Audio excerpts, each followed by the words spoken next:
त्या ठिकाणीच गुणवंत जन्माला येतात आणि ज्या ठिकाणी पाठीवर कौतुकाची थाप टाकणारी माणसं नसतात त्या ठिकाणी गुणवंत कधीच जन्माला येत नाही.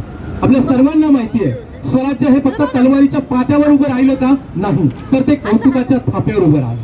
कुणी बघा, कुणीही घ्या, आज आपली संख्या कमी आहे.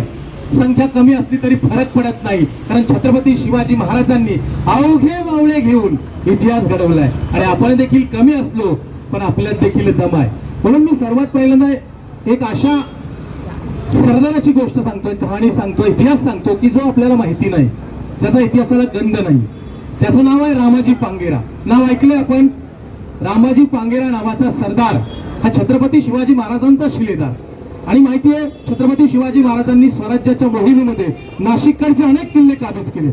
अनेक किल्ल्यांवरती छत्रपती शिवाजी महाराजांचं राज्य होतं आणि अशा काळात छत्रपती शिवाजी महाराजांचं स्वराज्य अवघं 6.5 जिल्ह्यांचं. पण हा औरंगजेब काय करतोय? सरदार पाठवतोय का? त्याला हे स्वराज्य गिळंकृत करायचंय, स्वराज्य संपवायचंय, स्वराज्य नेस्तनाबूत करायचंय, स्वराज्य नष्ट करायचंय. का नष्ट करायचंय? अरे तू बादशाह आहेस ना. छत्रपती शिवाजी महाराज राजे पण झालेले होते. इथलं स्वराज्य हे कुठल्या राजाचं नव्हतं, कुठल्या बादशाचं नव्हतं, कुठल्या सम्राटाचं नव्हतं, कुठल्या सुलतानाचं नव्हतं. हे राज्य इथल्या जनतेचं होतं, इथल्या रयतेचं होतं. छत्रपती शिवाजी महाराजांचं स्वराज्य का नष्ट करायचंय?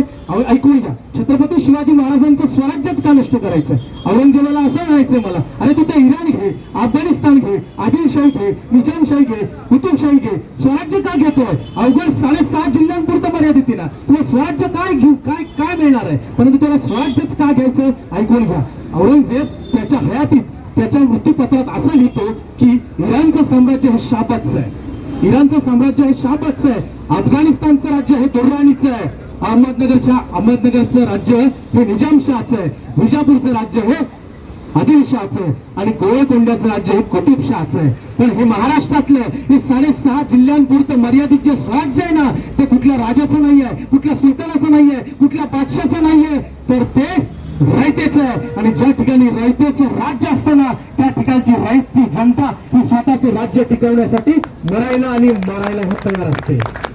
म्हणून कारण छत्रपती शिवाजी महाराजांकडे स्वराज्य निर्मितीच्या काळात तो बुंदेलखंडाचा छत्रसाल बुंदेला आलाय.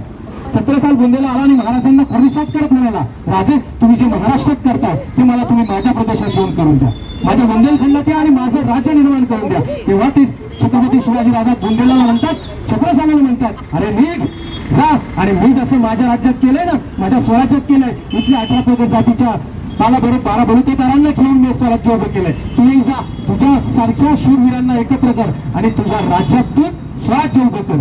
हा छत्रसाल बुंदेला गेलाय, त्याच्या स्वराज्यामध्ये त्या स्वराज्याची प्रेरणा घेऊन गेला आणि त्याच्या राज्यामध्ये त्यांनी स्वराज्य उभं केलंय.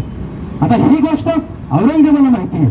अरे एखादा छत्रसाल येतो, महाराजांची प्रेरणा घेतो आणि त्याच्या राज्यामध्ये स्वराज्य उभं करतो, त्याच्या डोक्यावरती सुखाचं चित्र उभं करतो. असंच जर प्रत्येक ठिकाणी झालं तर माझं राज्य नष्टच होईल. आता छत्रपती शिवाजी महाराजांचं स्वराज्य किती तुटपुंज, 6.5 जिल्ह्यांपुरतं मर्यादित. आणि औरंगजेब हा मनभर आहे, तर छत्रपती शिवाजी महाराजांचं स्वराज्य हे कणभर आहे. औरंगजेबाच्या फक्त सरदारांची संख्या 14,500 आहे. किती? 14,500. आणि प्रत्येक सरदाराच्या हाताखाली 50,000 सैन्य. 14,500 गुणिले 50,000 किती होता अंदाज? आणि छत्रपती शिवाजी महाराजांचं सगळं सैन्य जमा केलं तर मोजकं 35,000. आता औरंगजेब मनभर आहे आणि स्वराज्य कणभर आहे. औरंगजेबाचा महसूल बघा, औरंगजेबाचा वार्षिक महसूल 350 कोटींचा आहे.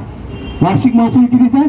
350 कोटीचा. आणि छत्रपती शिवाजी महाराजांच्या स्वराज्याचा मिळून सगळं काय लूट करून किंवा सुरत लुटून अवघा 1 कोटींचा. आता औरंगजेबाला संपवणं एवढी सोपी गोष्ट होती का? औरंगजेब काही साधा सुद्धा होता का? नाही. त्याचं साम्राज्य हे काबूल पासून कंधार पर्यंत आणि गंगेपासून यमुनापर्यंत प्रचंड 14,500 फक्त सरदार जरी आले असते तरी छत्रपतींचं स्वराज्य हे नेस्त नाबूद झालं असतं. परंतु 36 वर्ष औरंगजेब तोपर्यंत ह्यात होता. 36 वर्ष औरंगजेब हा या स्वराज्याच्या विरोधात लढला. तो कधीच आला नाही.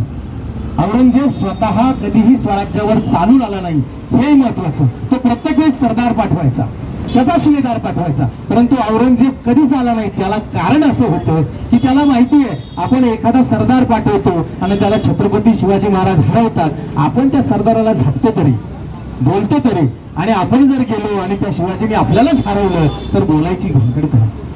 म्हणून तो औरंगजेब कधी महाराष्ट्रावर चालूनच आला नाही, परंतु आता छत्रपती शिवाजी महाराजांचा हा नाशिकच्या किल्ल्याजवळ म्हणजे नाशिकच्या कनेरगडाचा जो किल्लेदार आहे त्याचं नाव आहे सरदार रामजी पांगेरा. आता सरदार रामजी पांगेरा हा इतिहासात आपल्याला वाचायलाच मिळाला नाही, त्याचा इतिहासाविषयी आपल्याला फारसं काही माहिती नाही, परंतु आपण खूप कमी आहोत म्हणून ही गोष्ट सांगतो. आपण मोजक्या संख्येने खूप कमी आहोत. कमी जरी असलो तरी आपण इतिहास घडवणाऱ्यांपैकी आहोत. तर या रामजी पांगेरांचा इतिहास आपण जाणून घेणार आहोत. खऱ्या अर्थानं बुरहानपुरावर दिलेर खान पठाण नावाचा एक सरदार शिवाजी महाराजांच्या स्वराज्यावर चालू आलेला. त्याला एक एक किल्ला काबीज करायचा होता आणि महाराजांनी अवघ्या काही दिवसातच त्या ठिकाणी हा कनेरगड नावाचा किल्ला घेतला होता. बघा 1665 मध्ये शिवाजी महाराजांच्या स्वराज्यात 1665 मध्ये फक्त 17 किल्ले होते. किती किल्ले होते? 17 किल्ले होते. आणि 6 जून 1674 मध्ये छत्रपती शिवाजी महाराजांचा राज्याभिषेक झाला. त्या दिवशी म्हणजे राज्याभिषेकाच्या दिवशी छत्रपती शिवाजी महाराजांच्या एकूण किल्ल्यांची संख्या होती 360. किती होती? 360. म्हणजे 10-12 वर्ष होता. किती जबरदस्त पराक्रम आहे, वाखाणण्याजोग आहे, लक्षात ठेवण्याजोग आहे. म्हणूनच आज आपण नाही तर देशा विदेशात छत्रपती शिवाजी महाराजांची जयंती साजरी केली जाते. आपल्याला एक घर बनवायला, एक फ्लॅट बनवायला आयुष्य जातं, पण छत्रपती शिवाजी महाराज तो 10-12 वर्षांचा काळ आहे. घनकंदन केलं आयुष्याचं आणि 17 किल्ल्यावरून 360 किल्ले उभे करणारा हा आपला राजा.